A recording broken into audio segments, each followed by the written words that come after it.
Thanks, Mayor, and congrats to Councillor Bennett on his speech. I didn't think it was awful. You know, I'd love to chat to you about it, and maybe we've got some things we can share, but it was good. It was well done, mate. Good stuff.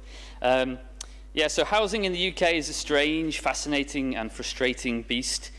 I was playing Monopoly with my family last night, actually was in a caravan, and it really got me thinking, are we a nation of landowners and wannabe landlords? The sight of my two young boys desperately trying to buy up properties to rent to their poor father was a tough one to take. But it did make me realise and wonder how much the idea of keeping housing scarce is really bred into us from an early age in this country. But maybe I'm just an awful Monopoly player. I don't like it. Maybe I'm reading too much into it.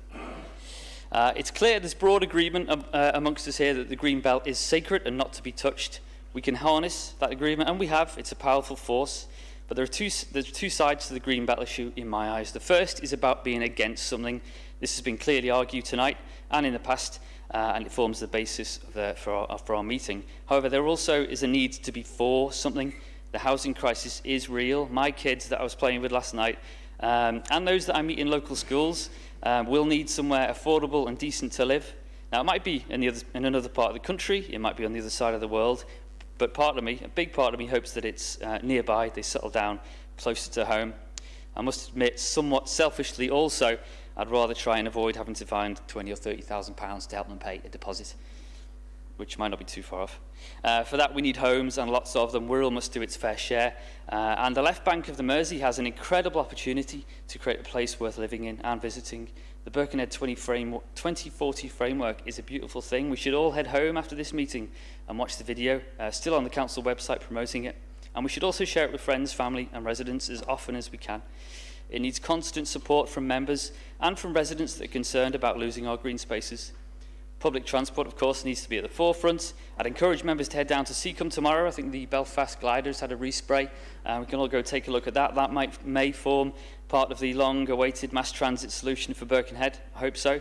Walking and cycling needs constant support and input. At least give it a chance. It's not a conspiracy. Healthy places with a decent level of density and accessibility for all don't work when everyone moves around in a car. Perhaps some of us have visited that kind of place through the summer. Wirral can do the same. For my part, I'll do my best to be a pushy but polite member of the ERH committee. Councillor Jones, you've got a tough gig chairing that committee at such an important time.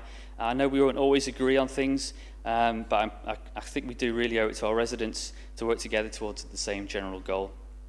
I also had a chance encounter with the Vice Chair, Councillor Hodson, and his wife in Northumberland on Friday, bumped into each other. So again, Andrew and Tony, you're welcome to contact me as Green spokes on that committee anytime. Perhaps a key question for the Government Task Force is around staffing. Wirral Council has kind of been hollowed out in terms of staffing in the last 15 years or so. So the computer has churned out a number to say how many houses we need, but do we have the construction experts, the resources for building, the planning experts, urban designers, sustainable heating engineers, highways engineers, that kind of thing? Councillor Lamb, can you wind up now, please? I certainly can, Mayor. Almost done.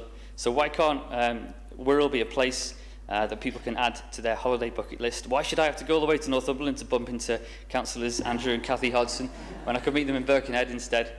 So yeah, let's be against the threats to our green space, but let's be for housing and all the good things that come with it. A sense of place, a sense of purpose, and a sense of community. Thank you. Thank you.